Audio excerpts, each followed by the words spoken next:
আল্লাহর বান্দাগণ, আপনাদের দেহ থেকে প্রাণ বের হওয়ার পূর্বেই মৃত্যুর প্রস্তুতি গ্রহণ করুন। নিজেদের আমলের সাথে লাগিয়ে রাখুন।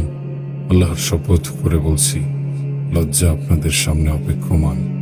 আপনারা স্মরণ রাখুন যেন পদস্খলিত না হন। দুনিয়ার আশা আকাঙ্ক্ষা পূরণের জন্য শাস্তি কাঁধে নেবেন না।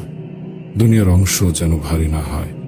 সেদিন লজ্জা কোনো কাজে আসবে না, কোনো আপত্তি ফলপ্রসূ হবে না, কোনো সাহায্যকারী শাস্তি সরাতে পারবে না, কোনো সুপারিশকারী সুপারিশ করবে না। যে চলে যায় সে ফিরে আসে না। পদস্খলিত দুঃসাহসী মুক্তির আশা করে না।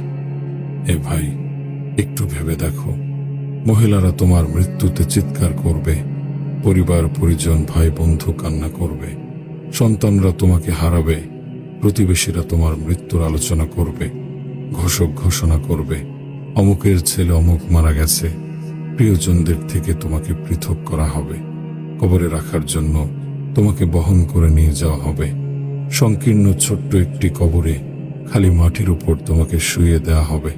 মাটি চাপা দিয়ে সবাই ফিরে আসবে। তুমি অন্ধকার একটি ঘরে পড়ে থাকবে। তার দৃশ্য কতই না ভয়াবহ, কতই না অসহনীয়, ভয়ে বেহুশ হওয়ার মতো। সে ভয়াবহতা স্পষ্টভাবে তুমি দেখতে পাবে। কোনো বিছানা থাকবে না, কোনো সাহায্যকারী থাকবে না। মোকদ্দমা হাজির করা হবে, উত্তর দেওয়ার কেউ থাকবে না।